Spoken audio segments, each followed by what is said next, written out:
ওয়ালাকিন্নামা হাব্বাবা ইলাইকুমুল ঈমান ওয়া যায়্যানাহু ফি কুলুবিকুম ওয়া কারাহা ইলাইকুমুল কুফরা ওয়াল ফুসুকা ওয়াল ইসয়ান উলাইকা হুমুর রাশিদুন। আর জেনে রেখো তোমাদের মধ্যে রয়েছে আল্লাহর রাসূল, যদি তিনি হবে এবং তোমাদের পথে চলবেন তাহলে তোমরাই কষ্ট করবে, কিন্তু তিনি তোমাদের মধ্যে ইমানকে দৃঢ় করেছেন, তা তোমাদের অন্তরে শোভিত করেছেন এবং গোপন পাপাচার মদতকে তোমাদের অন্তরে বিনীত করেছেন, আর তারাই সুখপ্রাপ্ত।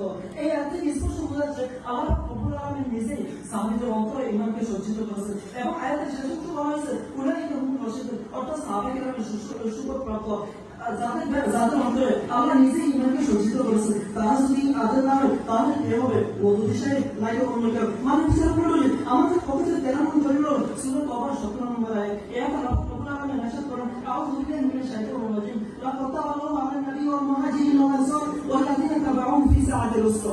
নিশ্চয় আল্লাহ তাআলা পূরণ করেছেন নবী, মুহাজির এবং আনসারদের যারা কষ্টের সময় উসরত অনুসরণ করেছিলেন। এই আয়াতের ব্যাখ্যা করতে গিয়ে আল্লাহ ইমাম ইবনে কাসির রাহিমাহুল্লাহ বলেন قال ابن عباس رضي الله تعالى عنه هذه التوبة عامة।